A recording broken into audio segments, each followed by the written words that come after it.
जय हिंद दोस्तों, नमस्कार। कैसे हैं आप सब? उम्मीद है एकदम गुस्से में भरे हुए बैठे होंगे क्योंकि क्लास आपकी 10 मिनट लेट हुई है। तो मुझे पता है आप थोड़ी सी नाराज़गी दिखाएंगे, लेकिन मैंने आपको पहले ही बता रखा है कि भाई ऑफिस से मैं आता हूँ इस समय पे। तो वैसे तो हमारे ऑफिस का टाइम जो है वो 5 बजे है, लेकिन अगर हमारे मान लो ऐसा रहता है ऑफिस में कि ऑफिसर बैठे हुए हैं, काम चल रहा है, फाइल्स चल रही है, तो फिर हमारी मौजूदगी भी वहाँ पे ज़रूरी होती है। इस वजह से कभी कभी मैं केवल अगर लेट होऊँगा तो वो किसी बहुत ही ज़रूरी काम की वजह से होऊँगा, अपने मन से मैं कभी ये क्लास लेट नहीं करूँगा। तो उसके लिए पहले ही मैंने आपको बोल रखा है ना? तो थोड़ा-सा इसमें बस कभी-कभी अगर लेट हो 5-10 मिनट तो प्लीज़ उसमें थोड़ा-सा आप कॉम्प्रोमाइज़ कर लेना। बाकी सभी दोस्तों को गुड इवनिंग, नमस्कार, आदाब, सत श्री अकाल, जय श्री राम, राधे-राधे। देखो जो मैंने बात कही है ना, मतलब जैसे ही टाइम 8 होता है ना, मेरे दिमाग में खुद चलने लगती है कि यार आज क्लास लेट हो गई, बच्चे परेशान हो रहे होंगे। तो जितना आप परेशान होते हैं, उससे कहीं ज़्यादा मैं मानता हूँ कि आप परेशान हो रहे होंगे। चलो। तो सभी दोस्त आ गए हैं और ठीक है, चलिए गुस्सा नहीं है। बहुत बहुत बहुत सारा आपका आभार, बहुत सारा प्यार। इसके बदले मैं हमेशा आप सभी के लिए थोड़ी सी अच्छी मेहनत, अच्छी कोशिश करने की करता रहूँगा। चलो, तो आज की क्लास तो है ही पीवाईक्यू की, तो क्वेश्चन क्या पूछना, आज तो आपका मैं रिवीजन इसी में चेक कर लूँगा। तो आज हम पीवाईक्यू करेंगे प्रेशर के, यानी कि दाब के, जो कि रेलवे की अलग अलग परीक्षाओं में आए हैं। और मैं आशा करूँगा इनके आंसर्स आप दें, क्योंकि आप सभी ने ये चैप्टर पढ़े हुए हैं। अगर आप आंसर देंगे आपका कॉन्फिडेंस बढ़ेगा। और आंसर देने के लिए ना क्वेश्चन का नंबर ज़रूर डाल देना, क्योंकि आपके कमेंट थोड़े लेट आते हैं। 1 का ए, 2 का ए, 3 का ए, ऐसे करके आपको आंसर देने हैं, ठीक है?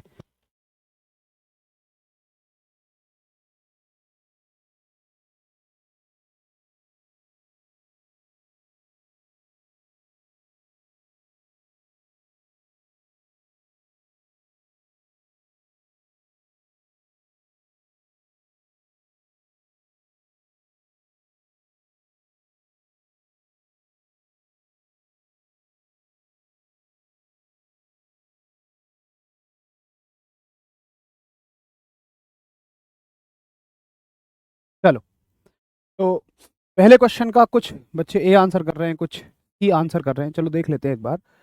दबाव को किससे मापा जाता है? प्रेशर को किससे मापा जाता है? तो प्रेशर बराबर क्या होता है, दाब बराबर क्या होता है? आप दाब कहिए चाहे दबाव कहिए, दाब बराबर होता है आपका बल बटे क्षेत्रफल। प्रेशर बराबर होता है आपका फोर्स अपॉन एरिया। बल बटे क्षेत्रफल, प्रेशर होता है आपका फोर्स अपॉन एरिया। तो बल एवं क्षेत्रफल की मदद से दबाव को मापा जाता है। बड़ा ही आसान सा सवाल था और क्वेश्चन नंबर 1 का आंसर हो गया सी। बहुत बढ़िया। अगला सवाल देखेंगे एक बार। और प्रश्न पूछा गया है एनटीपीसी में 30 मार्च 2016 की परीक्षा में, शिफ्ट 2 में।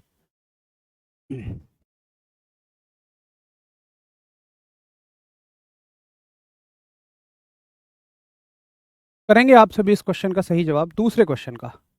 तो मैं बीच बीच में 30-30 सेकंड का गैप लेता रहूंगा, ताकि आपके आंसर मुझ तक पहुंच जाएं, और आपके आंसर आने के बाद ही मैं आंसर करूं। तो आपका आंसर आने में 30 सेकंड तो लग ही जाते हैं।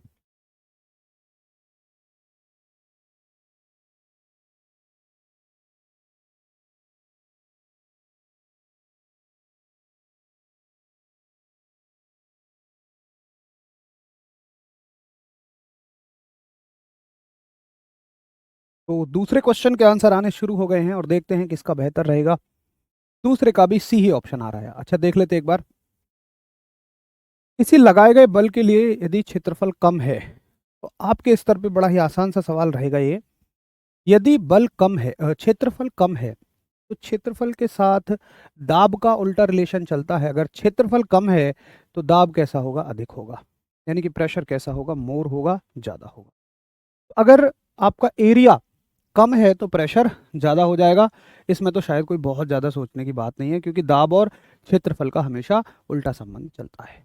ये प्रश्न आपसे एनटीपीसी में पूछा गया है। अगला सवाल देखें। और ये जो है ना, ये एसएसई का मतलब होता है सीनियर सेक्शन इंजीनियर। और सीनियर सेक्शन इंजीनियर एक जॉब है जो कि बीटेक से निकलती है। वैसे अब ये भर्ती नहीं आती है, ये 2014-15 में आया करती थी। सीनियर सेक्शन इंजीनियर होती है बीटेक स्तर की जॉब। तो ये मत सोचना कि सर लोको पायलट के सवाल तो करा ही नहीं रहे। लोको पायलट से कहीं ज़्यादा बड़े स्तर की परीक्षा है ये, जिसमें सवाल पूछा गया है कि निम्नलिखित में से दाब का विमा सूत्र क्या है? तो दाब क्या होता है? प्रेशर का मात्रक होता है न्यूटन प्रति मीटर स्क्वायर, और न्यूटन की विमा क्या लिखेंगे, ml/T-2, और मीटर के लिए L की पावर 2। तो ये हो जाएंगी, ये 2 पावर है, ये 1 पावर है, तो इधर क्या हो जाएगी, -1, तो ml-1 T-2। तो आंसर हो जाएगा ml-1 T-2। ठीक, तो आपका आंसर ऑप्शन बन जाएगा 3 का बी, ml-1 T-2। क्लियर है सभी को? तो ये हो गया आपका एक अच्छी परीक्षा में आया हुआ सवाल। अगर ऐसे सवालों को आप कर पा रहे हैं तो लोको पायलट के स्तर पे आप अपनी तैयारी को बेहतरीन बना चुके हैं। ये कॉन्फिडेंस आप में आ जाना चाहिए। अगला सवाल, ग्रुप डी 12 दिसंबर 2018। और मैं तो मानता हूं कि ग्रुप डी की जो परीक्षा है ना, ये हालांकि 10वीं स्तर से होती है, लेकिन रेलवे साइंस के प्रश्नों में कभी कोई बहुत अंतर नहीं करता कि 10वीं से पूछी गई है या 12वीं से या पॉलिटेक्निक से या बीटेक से। लगभग लगभग अगर हम साइंस के सवाल देखें तो वो सेम ही स्तर के हैं।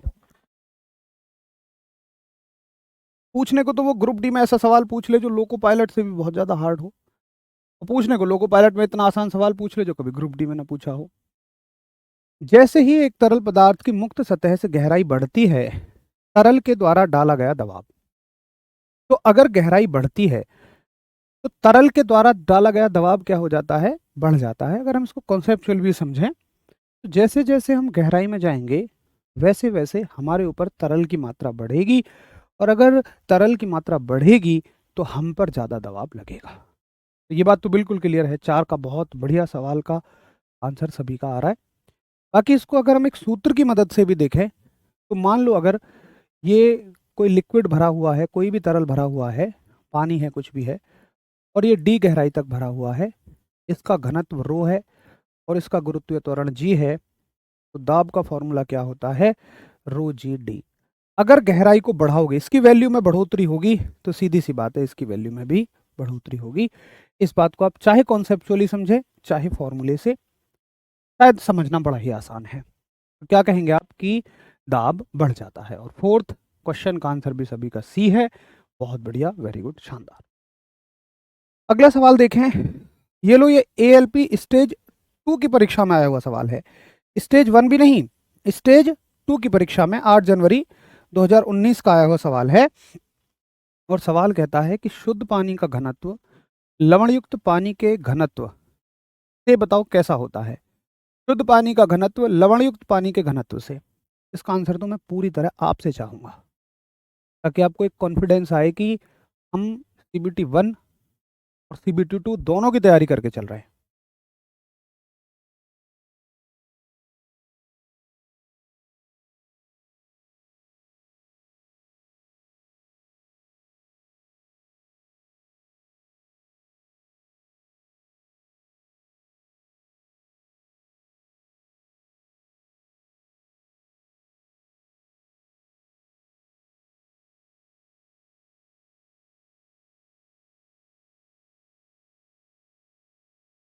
सभी का आंसर बहुत बढ़िया आ रहा है, और मैं देख पा रहा हूँ कि सभी एकदम शानदार लाजवाब आंसर कर रहे हैं। और आप कह पा रहे हैं कि शुद्ध पानी का घनत्व लवण युक्त पानी के घनत्व से। देखिए, लवण युक्त पानी का घनत्व क्या होता है।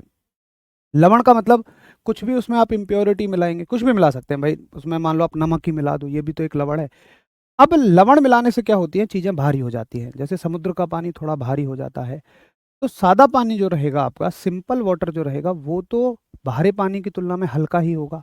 और जो चीज़ हल्की है उसका घनत्व कैसा होगा, उसकी डेंसिटी डेफिनेटली कम होगी। आप सभी ने एकदम शानदार आंसर लगाया है कि इसका आंसर ऑप्शन हो जाएगा, शुद्ध पानी का जो घनत्व रहेगा वो लवणयुक्त पानी के घनत्व से हमेशा कम होगा। और इसका एक करेक्ट आंसर ऑप्शन हो जाएगा। सी लगा रहे हैं, आप कह रहे हो अधिक। अरे भाई, शुद्ध पानी का पूछा है लवण युक्त पानी की तुलना में। समुद्र, आप क्या याद रख रहे हैं, आप याद रखते हो कि समुद्र के पानी का घनत्व ज्यादा होता है। समुद्र का पानी कौन होता है, लवण युक्त, तो लवण युक्त का ज्यादा होता है, ठीक बात है। लेकिन शुद्ध पानी का, सादा पानी का उसकी तुलना में कम हुआ ना। क्वेश्चन को तो पढ़ो एक बार ध्यान से। बड़े सारे बच्चे सी आंसर लगा रहे हैं, आप फिर क्वेश्चन को ढंग से नहीं पढ़ रहे। उत्तर तो आपको पता है, लेकिन जल्दबाजी में आप इस क्वेश्चन का आंसर कर रहे हैं। ठीक है, चलो अगला सवाल देखें। ये एएलपी स्टेज 1 की परीक्षा का सवाल है। स्टेज 1 नहीं है, स्टेज 2 है, सॉरी, क्योंकि जनवरी 2019 में स्टेज 2 ही हुई थी, मुझे पक्का पक्का याद है। मैं भी इस परीक्षा में सम्मिलित रहा था। स्टेज 2 की परीक्षा का सवाल है और सवाल है कि निम्नलिखित कारणों में से किसके कारण बादल आकाश में तैरते हैं? तो बताइए बादल आकाश में क्यों तैरते हैं? क्योंकि बादल बने होते हैं गैसेस के, बादल बने होते हैं गैसों के, और गैसों के बादल बने होते हैं तो गैस कैसी होती है? हल्की होती है। गैस कैसी होती है? हल्की। जैसे मान लो आप पानी में थर्माकोल डुबाओ, थर्माकोल है हल्का पानी से, अगर थर्माकोल को डुबो भी दोगे तो थर्माकोल अपने आप बाहर आ जाएगा क्योंकि वो है हल्का।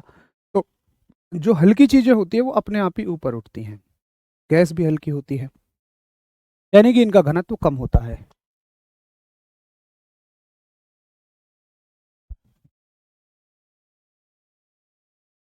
चलो ठीक है।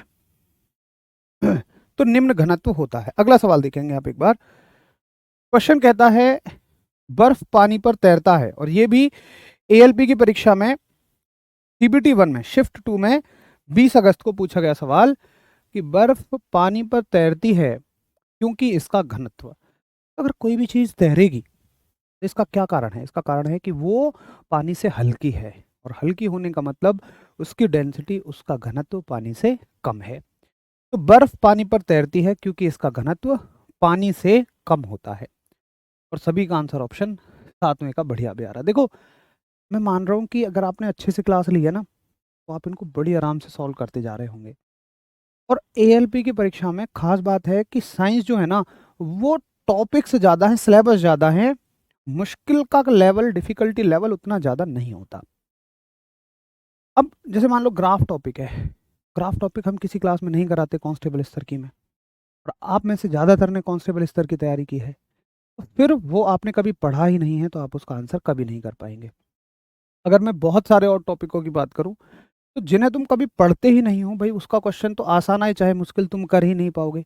बस यही चीज़ तुम्हें थोड़ा सा तैयारी में पीछे रखती है। बाकी तुम सारा टॉपिक पढ़ लो, सारे तुम्हें पढ़ा दिए जाएं तो निश्चित तौर पर तुम आराम से सिलेक्शन ले जाओगे। तो 7वें क्वेश्चन का आंसर कर दिया सभी ने बी, बड़ी अच्छी बात। अगला आप देखेंगे, अगला आपसे पूछा जा रहा है कि निम्न में से किसका घनत्व जल के घनत्व से अधिक होता है? तो कौन सी चीज पानी से ज्यादा भारी है? अब देखो मोटा मोटी खूब समझ में आ रहा है कि लोहे की जो कील होती है, इसको लोहा करेंगे, लोहे की जो कील होती है वो पानी से ज्यादा भारी होती है, सबको समझ में आ रहा है। कॉर्क बहुत हल्का होता है, कॉर्क आप ऐसे मानो थर्माकोल, बर्फ और थर्माकोल तीनों चीजें हल्की होती है, सिवाय किसके? सिवाय लोहे की कील के। ठीक है भाई, ग्राफ की क्लास का मैं एक बार तुरंत देख लेता हूँ। वैसे मैंने उस दिन तो ठीक कराई दी थी, अगर अभी भी कुछ नहीं सही हुई है तो मैं बिल्कुल उसको तुरंत करा देता हूँ, ठीक है? कि हमारी टीम हल्की सी लापरवाह हो रही है। मैं इसको चेको अभी लिख लेता हूँ, ग्राफ की क्लास एएलपी में, और इस क्लास के तुरंत बाद आपकी समस्या का समाधान हो जाएगा।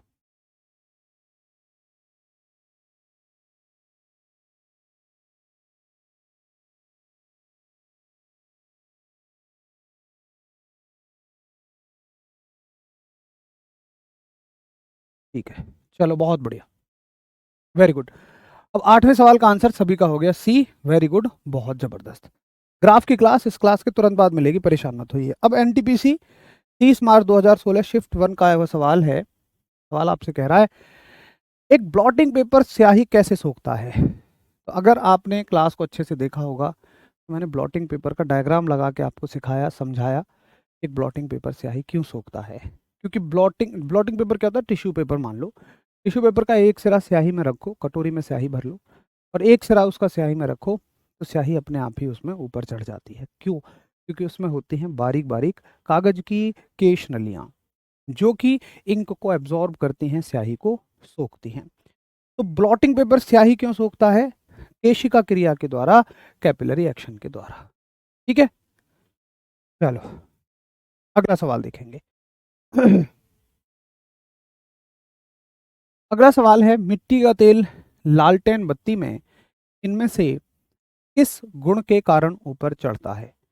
मिट्टी का तेल लालटेन बत्ती में, तो इसका कारण भी क्या होता है? लालटेन की जो बत्ती है उसमें भी क्या है? धागे जो हैं वो बारीक बारीक केश नली का कार्य कर रहे हैं, इस वजह से इसमें तेल अपने आप ऊपर चढ़ जाता है।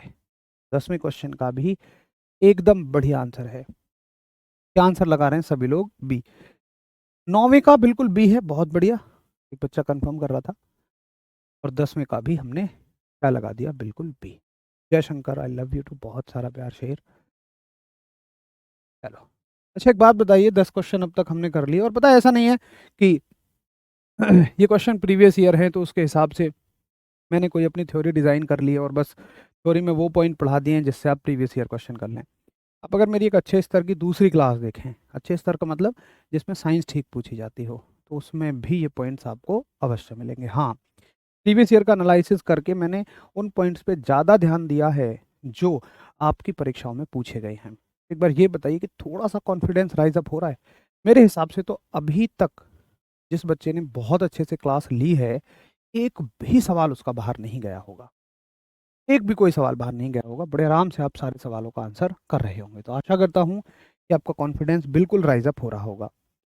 ये एनटीपीसी 17 मार्च 2017 में पूछा गया सवाल, और सवाल कहता है कि एक द्रव की बूंद संयोजित होती है क्योंकि इसके कणों का आकर्षण इसका संभव क्षेत्रफल न्यूनतम करता है। इस परिघटना को क्या कहा जाता है? इसका मतलब है कि अगर हम किसी भी, अगर बारिश की मतलब बारिश होती है तो उसकी बूंद गोल आकार लेती है। बारिश की बूंद हमेशा क्या लेती है? गोल आकार लेती है, जिसके कारण वो मतलब गोल आकार लेती है। इसका कारण क्या होता है? इसका कारण होता है सरफेस टेंशन, क्योंकि इसकी जो बूंद है, उसकी जो ड्रॉप्स हैं, वो क्या करती हैं? आपस में खींचे रखती हैं एक दूसरे को, सरफेस टेंशन की वजह से। ठीक, चलो, रेडियो ऑपरेटर में फिजिक्स पढ़ा है, लव यू भाई, बहुत सारा प्यार। अगर रेडियो ऑपरेटर के स्तर की कर ली है तब तो तुम्हें लग रहा होगा कि तुम यहाँ बस अपना रिवीजन कर रहे हो, सारी चीजें तुम्हें पहले से आती है। स्पीड नहीं है भाई, प्रैक्टिस करो। अगर आप स्पीड चाहते हैं तो बस प्रैक्टिस करो। देखिए साइंस में तो कुछ खास स्पीड की आवश्यकता नहीं पड़ेगी, लेकिन मैथ्स में पड़ेगी आपको। तो सवाल आपसे कहता है, जब पानी से भरे हुए एक बीकर में एक कॉर्क और कील को रखा जाता है तो कॉर्क तैरता है जबकि कील डूब जाती है। कॉर्क जब भी कहे ना तो मान लेना थर्माकोल है ना। कॉर्क आपने देखा नहीं है, ज्यादा हल्का होता है, बहुत थर्माकोल जैसा। इसके पीछे का कारण क्या है? बर्फ का घनत्व पानी के घनत्व से अधिक है, और कॉर्क का घनत्व, तो कॉर्क का घनत्व पानी के घनत्व से अधिक नहीं होता है। कॉर्क हल्का है, पानी भारी है। लोहे की कील का घनत्व पानी के घनत्व से अधिक है, बिल्कुल ठीक बात है। कील इसलिए डूब जाती है क्योंकि उसकी जो डेंसिटी है, उसका जो घनत्व है, वो पानी के घनत्व से अधिक है। लोहे की कील का द्रव्यमान कॉर्क के द्रव्यमान से अधिक है। ये द्रव्यमान पे निर्भर नहीं करता है, ये सारी चीजें किस पे निर्भर करती हैं? ये निर्भर करती हैं घनत्व पे। क्योंकि भाई द्रव्यमान पे निर्भर करता तो एक जहाज जो हजारों किलो का होता है वो तैरता रहता है, और बर्फ का छोटा सा टुकड़ा या कील जो छोटी सी बहुत हल्की होती है वो डूब जाती है। ठीक है, चलो बहुत बढ़िया, अगला सवाल देखेंगे।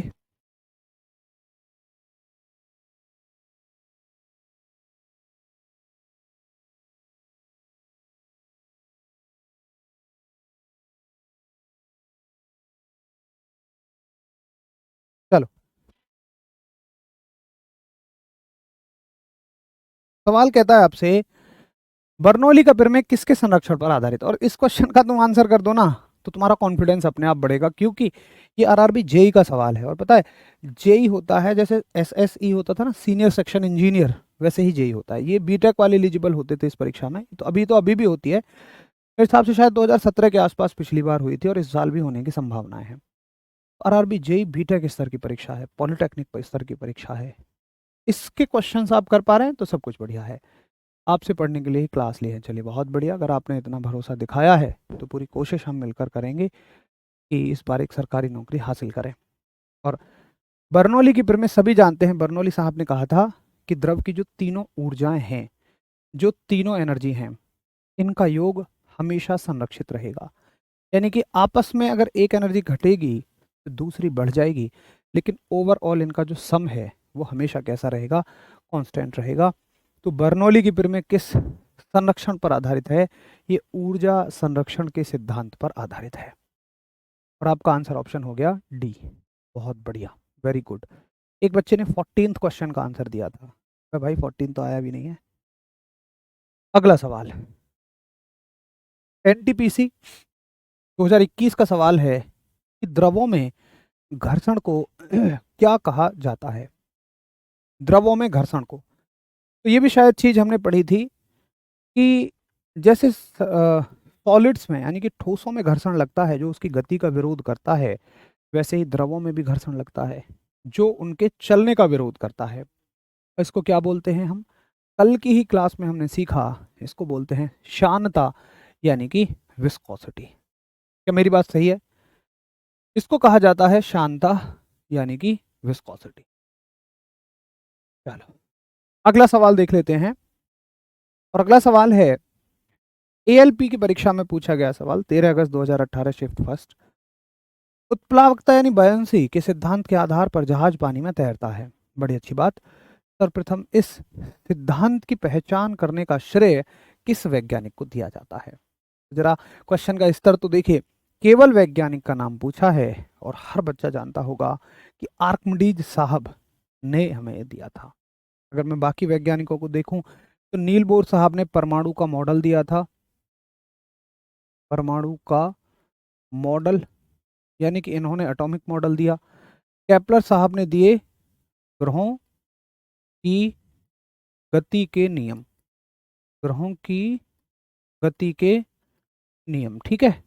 और रदरफोर्ड साहब ने दिया था परमाणु का ही मॉडल, इन्होंने दिया था, रदरफोर्ड साहब ने भी परमाणु का मॉडल दिया। 15th क्वेश्चन का सभी का एकदम शानदार आंसर है और ये है सी, बहुत जबरदस्त, वेरी गुड, लाजवाब। अगला सवाल देख लें। एनटीपीसी 27 अप्रैल 2016 किस सिद्धांत या नियम के आधार पर वस्तुएं पानी में तैरती हैं? शायद कोई मोहताज नहीं हो इस बात को कहने का, आर्किमिडीज साहब ने ये दिया था। बाकी न्यूटन की गति का तीसरा नियम क्या है? क्रिया प्रतिक्रिया का नियम। इस दुनिया में हर एक क्रिया की एक प्रतिक्रिया होती है, क्रिया प्रतिक्रिया। और फैराडे साहब ने तो पर बहुत सारे नियम दिए हैं, इलेक्ट्रिसिटी में भी दिए हैं, केमिस्ट्री में भी दिए हैं, बहुत ढेरों तरह के नियम दिए हैं। ओम का नियम प्रतिरोध के बारे में बताता है कि V बराबर IR, जॉर्ज साइमंस ओम साहब ने ये दिया था, ठीक है। चलो भाई मैंने केमिस्ट्री की क्लास के लिए बोल दिया है और पहले आपकी बायो की क्लास लगेंगी और बायो के तुरंत बाद केमिस्ट्री हो जाएगी, तो जल्दी ही आपकी बायो की क्लास लग जाएंगी, आप परेशान ना हो बिल्कुल भी। अगला सवाल देखेंगे आप। देखो आरआरबी जेई की परीक्षा में पूछा गया सवाल, बीटेक स्तर की परीक्षा में, आर्किमिडीज के सिद्धांत के अनुसार किसी द्रव में डूबे हुए पिंड के द्वारा अनुभव किया जाने वाला उत्प्लावन बल निम्न में से किसके बराबर होता है? बड़ी बेहतरीन बात कही है कि जब किसी वस्तु को द्रव में डुबोएंगे तो डूबते ही वो पानी हटाएगी, पानी में उतरेगी तो पानी हटाएगी, फिर वही पानी तो वापस आके उसे धक्का देता है। तो बच्चों को लगता है कि जो नीचे से जो बल लगता है, फोर्स लगता है, वो उस वस्तु के भार के बराबर लगता है, उस वस्तु के वेट के बराबर लगता है, लेकिन ऐसा नहीं है। ये जो बल लगता है उस वस्तु के द्वारा हटाए गए द्रव के भार के बराबर लगता है, ठीक है। तो ये क्या लगता है? पिंड द्वारा विस्थापित द्रव के भार के बराबर, weight of the fluid displaced by the body. Clear है आपको? चलो बहुत ही बढ़िया।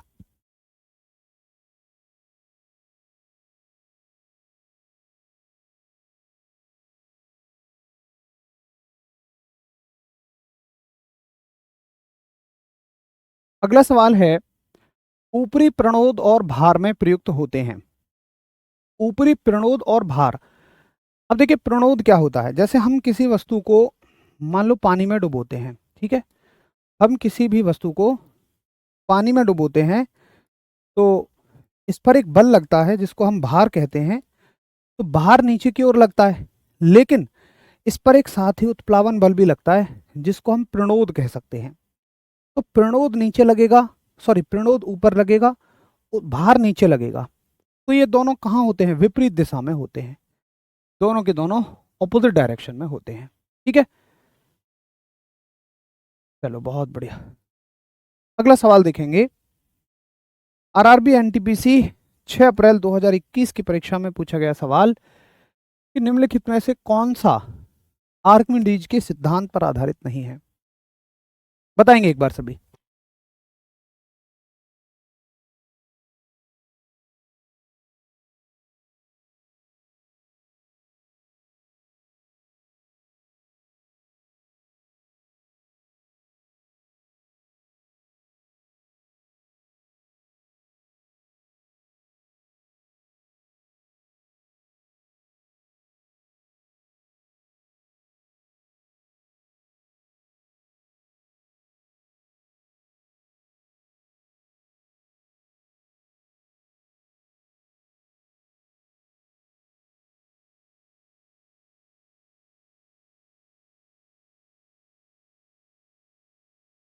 चलो अगला सवाल देखेंगे। सॉरी, थोड़ा सा डिस्टरबेंस था।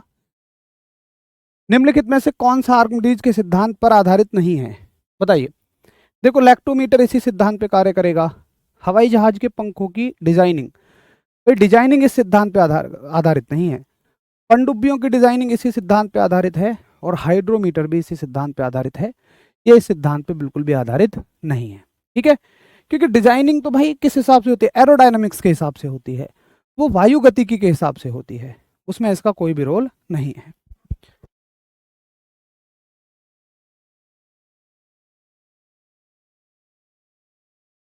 ठीक है, चलो तो ये थे आपके लिए 19 क्वेश्चंस, और इन 19 क्वेश्चंस में हमने पूरी तरह से द्रव के दाब को, यानी कि लिक्विड प्रेशर को, हमने बड़े अच्छे तरीके से कंप्लीट किया। दूध की शुद्धता मापता है। अरे भाई, दूध की शुद्धता मापता है, लेकिन ये काम तो आर्किमिडीज प्रिंसिपल पे ही करता है। ये आर्किमिडीज के सिद्धांत पे ही काम करता है। हवाई जहाज के पंखों की डिजाइनिंग, हवाई जहाज के पंखों की डिजाइनिंग का आर्किमिडीज सिद्धांत से कोई मतलब नहीं है। ऐसे याद रखो, आर्किमिडीज सिद्धांत से केवल उस वस्तु का मतलब होगा जो पानी में या किसी द्रव में डुबोई जाएगी। तो लैक्टोमीटर जो दूध की शुद्धता मापता है, इसको दूध में डुबोया जाता है, ये उछलता है, यानी कि इसके द्वारा हटाया गया जो दूध है वो उसको ऊपर धकेलता है। तो ये कर्ता आर्किमिडीज के सिद्धांत पे ही कार्य है। ठीक है, चलो तो ये हो गया पूरा का पूरा द्रव का दाब कंप्लीट। अब इसमें एक प्रेशर और रह गया है, एक दाब इसमें और रह गया है, जिसे बोलते हैं हम गैस का दाब। तो एक बार बता दीजिए, क्या इतना समझ में आ गया आप सभी को? फिर हम शुरू करते हैं गैस का दाब। वो टॉपिक रह गया था, हमने वादा किया था 3 तरह का दाब हम पढ़ेंगे, ठोस का, द्रव का और गैस का। अब पढ़ेंगे हम गैस प्रेशर। ठीक है, चलो अब पढ़ते हैं हम गैस प्रेशर, यानी कि गैसों का दाब। तो एक बार थम्स अप करें और फिर हम चले जाएंगे आगे गैसों के दाब की तरफ। चलो बहुत बढ़िया। तो किसी का स्कोर 17 रहा, किसी का 15 रहा। अब मैं मानता हूँ कि ऐसे तो सारे क्वेश्चंस क्लास में पढ़ाए गए थे। आशा करता हूँ कि अगर आपका कोई भी गलत हुआ है तो शायद वो आपके रिवीजन ना करने की वजह से हुआ है। 18वां प्रश्न देख लीजिए। 18वां प्रश्न है कि प्रणोद और भार। देखिए, प्रणोद क्या होता है? प्रणोद होता है कोई भी थ्रस्ट। थ्रस्ट का मतलब नीचे की तरफ जो काम करेगा हमेशा। ऐसे मान लो ऊपरी प्रणोद कह रहा है, तो फिर वो ऊपर की तरफ काम कर रहा है, इतना मानो। भाई, ऊपरी प्रणोद का मतलब कोई बल ऊपर काम कर रहा है, और भार हमेशा नीचे काम करता है। तो ऊपर और नीचे की दिशाएं विपरीत दिशाएं हुई। आसान है। ठीक है, चलो 17 नंबर फिर से देख लेते हैं। ये तो यार बिल्कुल क्लास में करा गया है। किसी द्रव में डूबे हुए पिंड द्वारा अनुभव किया जाने वाला उत्प्लावन बल निम्न में से किसके बराबर है? तो ये पिंड के द्वारा विस्थापित द्रव के भार के बराबर होता है। भाई, जब कोई वस्तु द्रव में डूबती है तो पानी हटाती है, वही पानी उसको ऊपर पुश करता है। ऊपर जो पुश करता है उतना ही तो बल उस पर ऊपर की तरफ लगा जितना उसने पानी हटाया, जितना उसने द्रव विस्थापित किया। ठीक है, 19 के 19 कहीं है। अगर वाकई आप सच बोल रहे हैं तो बहुत बेहतरीन, शानदार तैयारी है, और सारे क्वेश्चन क्लास से हैं, मुझे ऐसा लगता है। चलिए पढ़ते हैं गैस का दाब, गैस प्रेशर। अब यूं तो देखिए बहुत सारी गैसें हैं, लेकिन हमें सभी का दाब नहीं पढ़ना। हमें स्पेशली एक गैस का दाब पढ़ना है, और ये है आपकी वायु।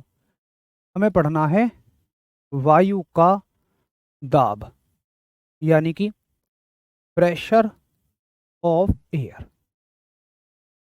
केवल हमें वायु का दाब पढ़ना है, एयर के प्रेशर की बात करेंगे हम। अब देखिए, एयर कहाँ है, वायु कहाँ है? तो वायु है हमारे आसपास के वायुमंडल में। तो वायु कितनी है, कितना वायुमंडल है हमारा, तो यहां से लेके पृथ्वी की सतह से लेके तकरीबन 12 किलोमीटर ऊंचाई तक, तकरीबन 12 किलोमीटर ऊपर तक हवा ही हवा है, और उस हवा में क्या है, हमारा वायुमंडल है। तो सेकंड रुकेंगे, ठीक है। तो ये जो वायुमंडल है, इसमें उपस्थित हवा लगातार हमारे ऊपर दाब बनाती है, हमें दबाती रहती है। फिर आप कहोगे कि हम दब क्यों नहीं जाते, हमें महसूस क्यों नहीं होता। हवा हालांकि हल्की है, लेकिन 12 किलोमीटर तक तो बहुत सारी हवा है, वो तो हमें गाड़ देगी जमीन में अगर हम महसूस करें उस दाब को तो। लेकिन हमारे शरीर का जो दाब है वो उसको हमेशा संतुलित करके रहता है। भगवान ने ऐसी व्यवस्था पहले से ही बना के भेजी है। तो वायु का दाब जो है, कहाँ है वायु, वायुमंडल में। तो इसी दाब को हम वायुमंडलीय दाब भी कहते हैं। इसी दाब को हम क्या कहते हैं, वायुमंडलीय दाब, यानी कि एटमॉस्फेरिक प्रेशर। इसी दाब को हम क्या कहते हैं, वायुमंडलीय दाब, यानी कि एटमॉस्फेरिक प्रेशर हम इसको कहते हैं। अब अगर हम बात करें, आपसे कोई पूछे कि आपके ऊपर की जो हवा है, 12 किलोमीटर वातावरण में जो हवा है, 12 किलोमीटर वातावरण में जो हवा है वो कितना दाब लगा रही है, तो उस दाब को कहते हैं हम एक वायुमंडलीय दाब। आपसे सवाल आएगा कि एक वायुमंडलीय दाब कितना होता है, यानी कि इंग्लिश में बोलेंगे 1 एटमॉस्फेरिक प्रेशर। तो 1 एटमॉस्फेरिक प्रेशर जो होता है, ये होता है आपका 1.01325 गुणा 10⁵ न्यूटन पर मीटर स्क्वायर। ये इतना प्रेशर होता है, 1.01325 गुणा 10⁵ इतना न्यूटन पर मीटर स्क्वायर का ये प्रेशर रहता है। मैं 5 को थोड़ा सा ढंग से बना दूं, है ना, ये होगा आपका 5 अप्रोक्सीमेटली। हम पूरी वैल्यू याद नहीं रखते, हम बोल देते हैं 1.01 गुणा 10⁵ न्यूटन पर मीटर स्क्वायर। अब एक बात बताओ, कहीं कोई आपसे ये पूछे कि भाई किसी जगह पे ना, आपसे कोई बता रहा होगा कि यहाँ पे ना भाई 2.01 गुणा 10⁵ न्यूटन पर मीटर स्क्वायर का दाब है, तो क्या आपको समझ में आएगा ये किसके दाब की बात कर रहा है? ये वायुमंडल के दाब की बात कर रहा है, यांत्रिक दाब की बात कर रहा है, मैकेनिकल प्रेशर की, या फिर ये किसी लिक्विड के प्रेशर की बात कर रहा है, द्रव के दाब की बात कर रहा है? भाई हमें क्या पता, वो उसने बताया नहीं, मात्रक से हम पहचान नहीं पा रहे। अब जो वायुमंडलीय दाब है ना, बड़ा इंपॉर्टेंट है, क्योंकि इसकी वजह से आप मौसम की भविष्यवाणी सुनते हैं। जो मौसम आपको बता दिया जाता है कि भाई आंधी तूफान आने की संभावना है, बारिश आने की संभावना है, वो सब इसी के प्रेशर की वजह से होता है। भाई सीधी सी बात है, अगर मान लो मैं लेबोरेटरी में बैठा हूँ, मैं एक साइंटिस्ट हूँ, मैं लेबोरेटरी में बैठा हूँ, मैंने देखा कि जो पारा है, जो मरकरी है मेरे पास, उसका लेवल नीचे गया, तो मैं क्या मानूंगा, प्रेशर नीचे गया है। प्रेशर नीचे जाने का मतलब क्या होता है कि वहाँ पे बहुत तेज हवा बह रही है, आसपास से बहुत तेज हवा आ रही है। अपने पीछे पढ़ा था ना, अगर प्रेशर कहीं पे ड्रॉप हुआ है तो इसका मतलब हवा की गति वहाँ बढ़ेगी, क्योंकि आसपास की हवाएं उस जगह को घेरेंगी। तो जब वातावरण में ऐसा होता है, इसका मतलब हम कहेंगे आंधी तूफान आने की संभावना है। तो जो आपका वायुमंडलीय दाब है, ये बड़ा इंपॉर्टेंट है। तो ये क्या कहता है कि भाई देखो, मैं हूँ इंपॉर्टेंट, तो मुझे चाहिए फुल इज्जत, मुझे फुल रेस्पेक्ट चाहिए। अब भैया साइंटिस्टों ने पूछा क्या रेस्पेक्ट चाहिए, तो इन्होंने कहा मुझे चाहिए स्पेशल मात्रक। तो इसके लिए एक अलग से मात्रक बनाया गया, जिसका नाम रखा गया बार। आपसे पूछा जाएगा बार किसका मात्रक है यार?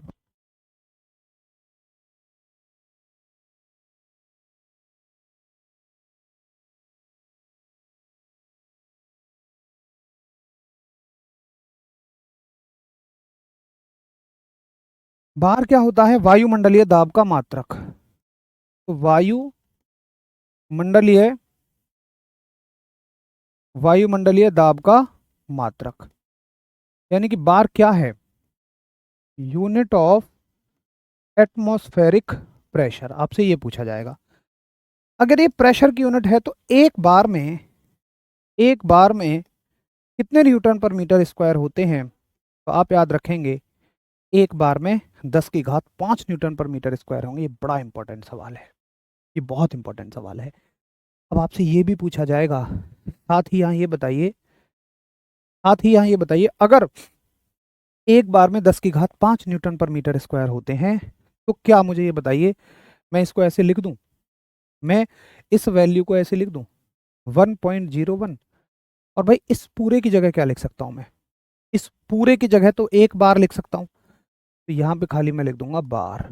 यानी कि एटमॉस्फेरिक प्रेशर चाहे ये कहिए चाहे ये कहिए एक ही बात है। ठीक है, तो इन दोनों में से चाहे आप जिसको एटमॉस्फेरिक प्रेशर कह सकते हैं। तो जरा एक बार बताएं कि हाँ, मुझे एटमॉस्फेरिक प्रेशर बहुत अच्छे से समझ में आ गया है।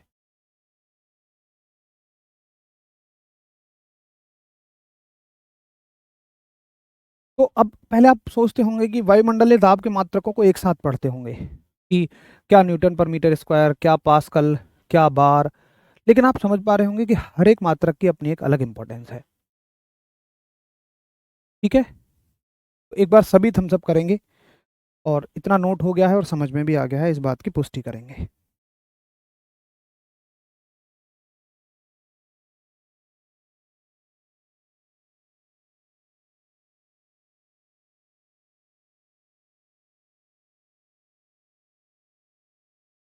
नोट करेंगे जल्दी और फिर मुझे बताएंगे जब नोट हो जाएगा।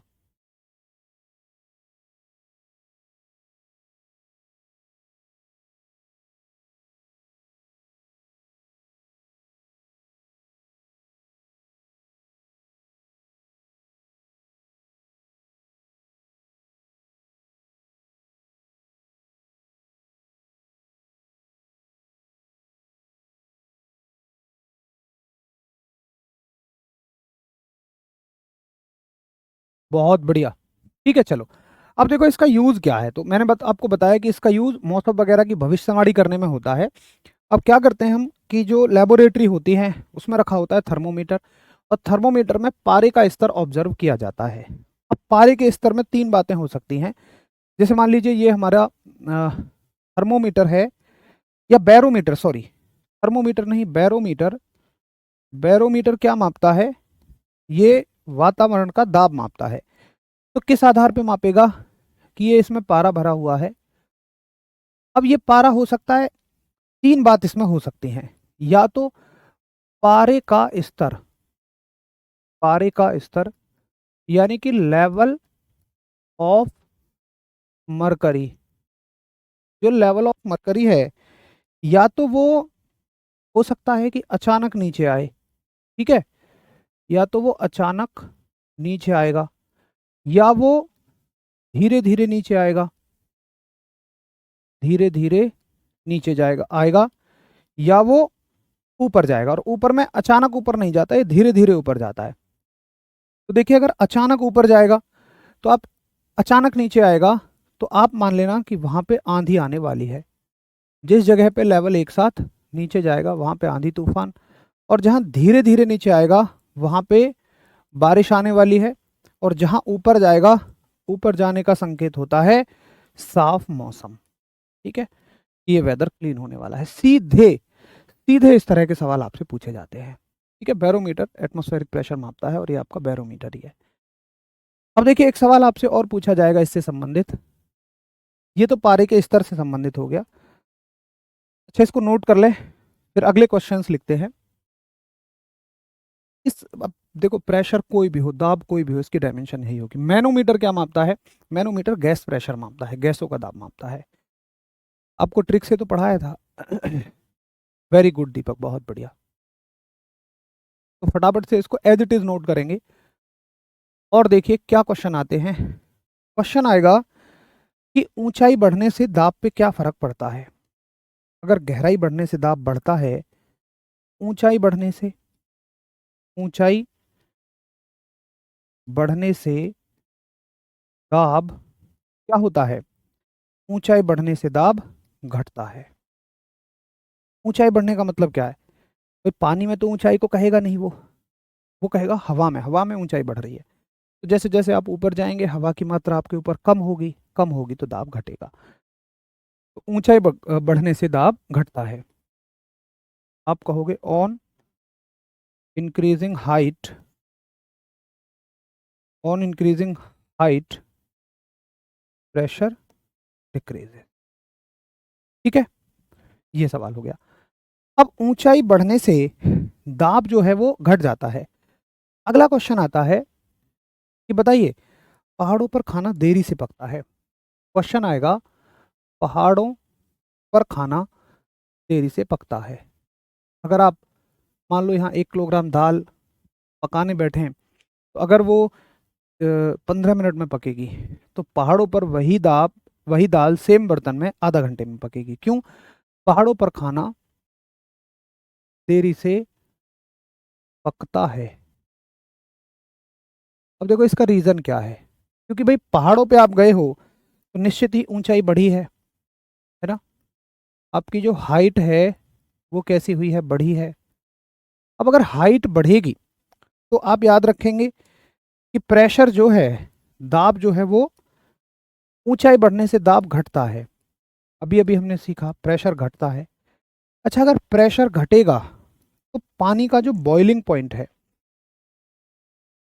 पानी का जो बॉइलिंग पॉइंट है, जो क्वथनांक है, ये भी क्या हो जाएगा? घट जाएगा। इसी कारण से पहाड़ों पर खाना देरी से पकता है। एक और नोट डाल के लिखें यहाँ, एक बड़ा ही लाजवाब सवाल क्वेश्चन आएगा।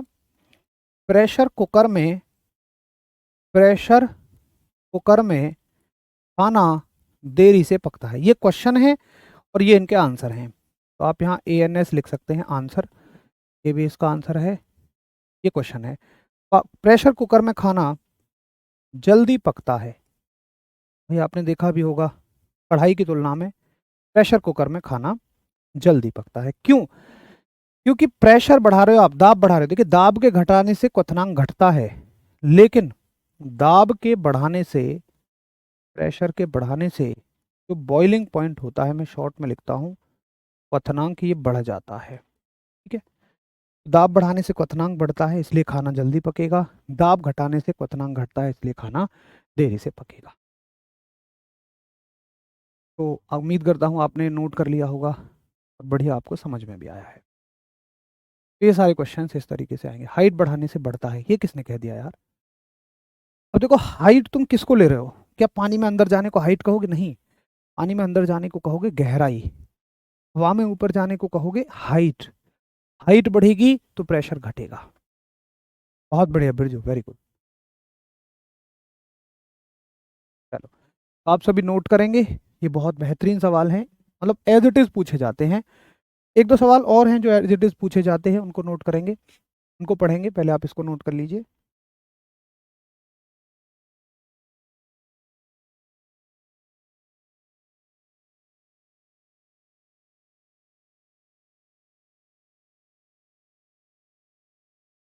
चलो बहुत बढ़िया, सभी को समझ में आया। अब चलते हैं आगे, कुछ और इंपॉर्टेंट सवाल है, उनको नोट डाल के लिखो। देखिए जो मरकरी है ना, पारा है, ये प्रेशर के मापने में बहुत भूमिका निभाता है। जैसे आपने देखा भाई थर्मोमीटर में या बैरोमीटर में सब में पारा ही भरा होता है। तो पारे को भी चाहिए स्पेशल इज्जत। उसने कहा मुझे मापने की एक अलग यूनिट बनाओ। तो साइंटिस्टों ने क्या कहा कि अगर किसी भी इंस्ट्रूमेंट में, किसी भी मापक यंत्र में मान लो 1 मिलीमीटर की ऊंचाई तक पारा भरा हुआ है, इतना 1 मिलीमीटर, 1 मिलीमीटर बहुत थोड़ा सा होता है। 1 mm, 1 mm, 1 मिलीमीटर पारे का दाब, 1 मिलीमीटर पारे का दाब जो होगा 1 mm, pressure of mercury, Hg लिख देता हूं, इसको बोला जाता है 1 टॉर। क्या बोला जाता है? 1 टॉर। यानी कि इसके लिए हमने एक अलग से यूनिट बनाई। तो टॉर किसका मात्रक है? दाब का। लेकिन किसके दाब का? पारे के दाब का। आप किसी ठोस पे दाब लगाओ, अपने हाथों से दाब लगाओगे तो टॉर नहीं कहोगे आप पानी से दाब लगाओगे टॉर नहीं कहोगे, आप हवा से दाब लगवाओगे टॉर नहीं कहोगे। टॉर स्पेशली रिजर्व है, केवल संरक्षित है किसके? पारे के दाब के लिए। तो 1 मिलीमीटर पारे के दाब को 1 टॉर कहा जाता है। अब अगर आप ये जानना चाहें कि 1 टॉर पास्कल में कितना होता है, तो ये लगभग लगभग 233.8 पास्कल होता है। जनरली इसको 233 के आसपास ही पढ़ लेते हैं। एक टॉर लगभग इतने पास्कल होता है। ठीक है, तो एक बार सभी नोट करेंगे और मुझे बताएंगे कि हाँ ये हमें बढ़िया समझ में आ गया।